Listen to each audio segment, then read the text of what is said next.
কাসেমের সন্তানেরা জীবিত থাকতে এই জমিয়তের আমানতকে কোন পরাশক্তির হাতে ছিনতাই হতে দেয়া হবে না, হবে না, হবে না ইনশাআল্লাহ।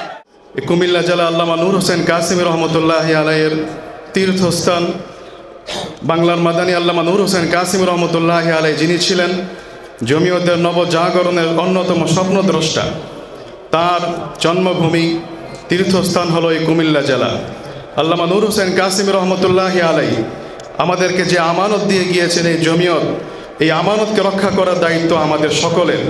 আল্লামা কাসেমীর সন্তান হিসেবে, উত্তরসূরি হিসেবে এবং ওনার জন্মস্থানের অধিবাসী হিসেবে আমাদের সকলের দায়িত্ব এই জমিয়তকে কুমিল্লার পাড়া মহল্লার প্রতিটি ঘরে ঘরে পৌঁছে দেয়া। আমরা সকলে শেখুল হিন্দের আমানত, শেখ হোসেন আহমদ মাদানির আমানত, বাংলার মাদানী আল্লামা নূর হোসেন কাসেমীর আমানত, এই জমিয়তকে এই কুমিল্লা জেলার প্রতিটি ঘরে ঘরে প্রতিটি পাড়া মহল্লায় পৌঁছে দেব ইনশাআল্লাহ। সংগ্রামী সাথী ও বন্ধুগণ, শেষ কথা, এই আকাবির ওলামায়ে কেরামের এই মূল্যবান আমানতকে নিয়ে অনেক ছিনিমিনি খেলার ষড়যন্ত্র করা হয়। আমাদেরকে সজাগ থাকতে হবে, আমাদেরকে সচেতন থাকতে হবে, এই আমানতকে নিয়ে যেন কেউ কোনো ধরনের ছিনিমিনি খেলতে না পারে। সংগ্রামী সাথী ও বন্ধুগণ, এই আমানতকে নিয়ে ছিনিমিনি খেলার বহু অপচেষ্টা পরাশক্তির মাধ্যমে করা হয়।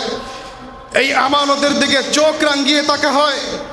এই আমানতকে নষ্ট করার জন্যে, নস্যাৎ করার জন্য বিভিন্ন অপশক্তির তৎপরতা আমরা দেখতে পাই।